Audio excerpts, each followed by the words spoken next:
Slug FPV.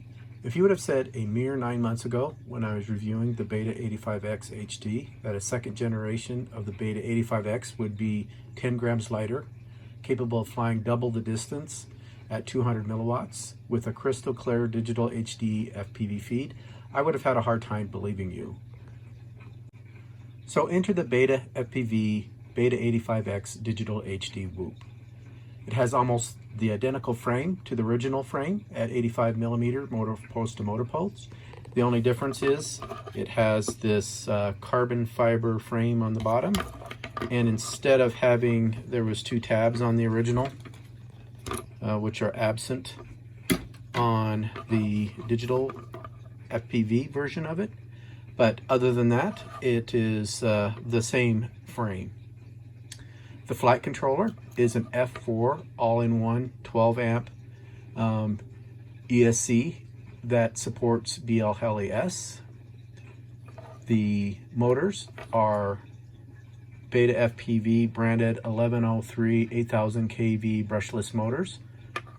The props that it came with are the GemFan 2020 4-blade props. What's nice about it, it does have an adjustable camera angle. They actually designed the canopy specifically for this Whoop, and it's adjustable from 25 degrees to 45 degrees. The antenna is a BetaFPV antenna. It's not the one that comes with the Caddx Vista if you buy it separately. And the overall weight of this is 65 grams without a battery, and with the battery I was running a 525 milliamp hour 3S battery. It comes in at 106 grams. And of course the star of the show here is the naked Caddx Vista, and that's one of the reasons why I bought this thing. So next I wanted to discuss the reliability of this thing. I've been flying it for about a month now, and of course, as everyone knows, in electronics, IC manufacturers will actually derate the what's called the fit rate, failure in time, and another measurement is mean time between failure. They actually derate it at higher operating temperatures. So one thing I was interested in is whether or not at 200 milliwatts, I wouldn't run this thing any higher than 200 milliwatts, how reliable is this thing? Now, of course, this is a sample of one, but again, I was really fascinated with this.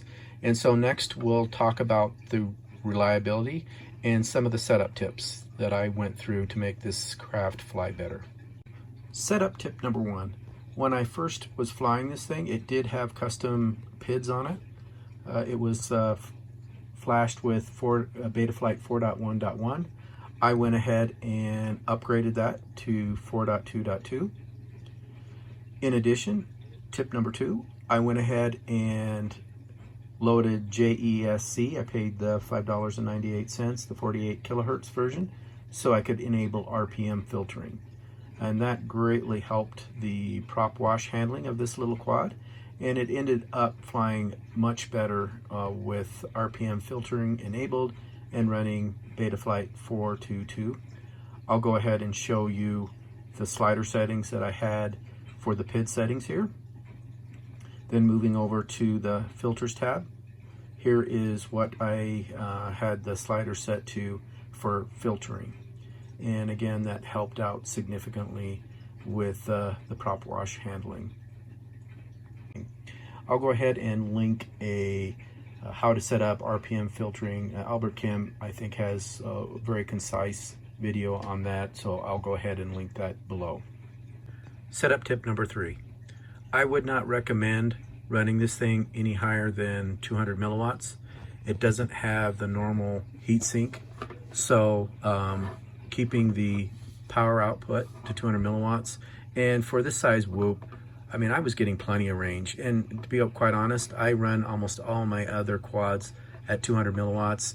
They run cooler. The flight time is a little better because you're not using as much power to power the Vista unit. And my type of flying in a park, 200 milliwatts is fine. I'm able to fly out to the clubhouse out by the lake, no problems.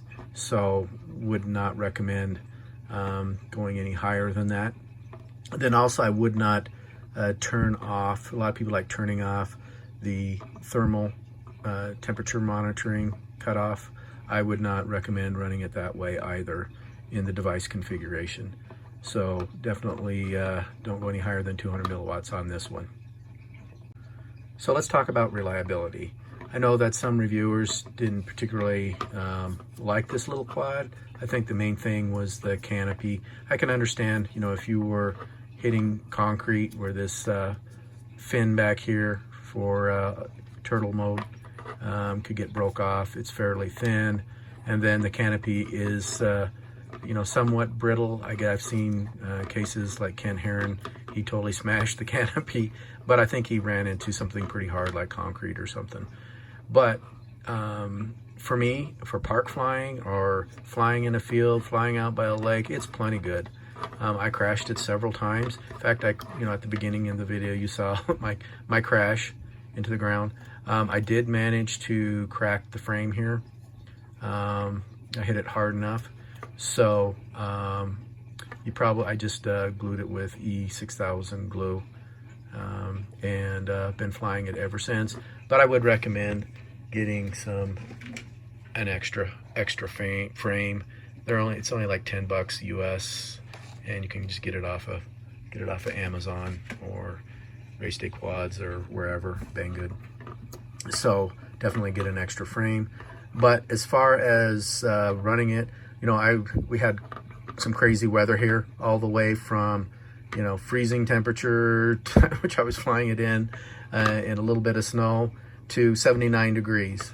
And of course that isn't super hot, 79 degrees Fahrenheit, but I didn't have any issues. In fact, I actually accidentally crashed into a little bit of snow.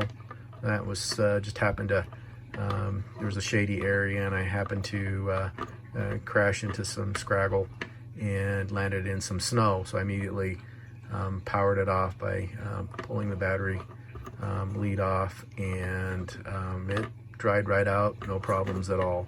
So, you know, this is a sample of one, but this thing's been really reliable for me. And again, you know, without having, you know, a lot larger sample, but you know, I think as long as you're running it at 200 milliwatts or even 25 milliwatts, you're going to be fine.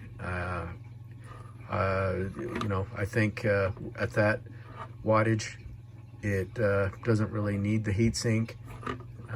And again, I've been flying this thing for a month, and knock on wood, no problems to date.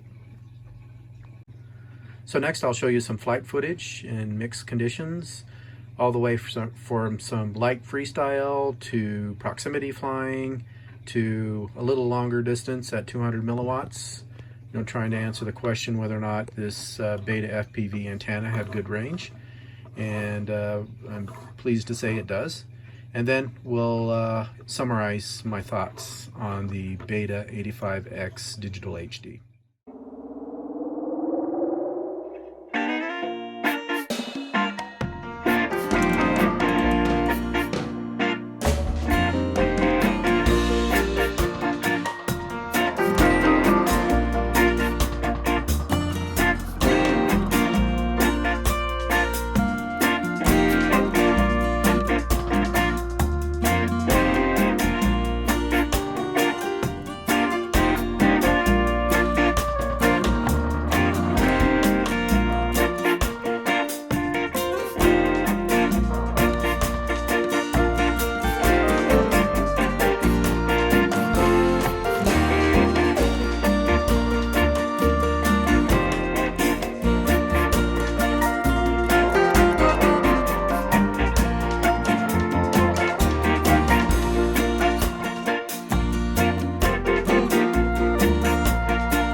So here are my thoughts on the Beta85x Digital HD.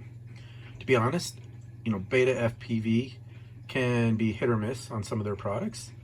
I didn't have super high expectations. I actually bought this thing.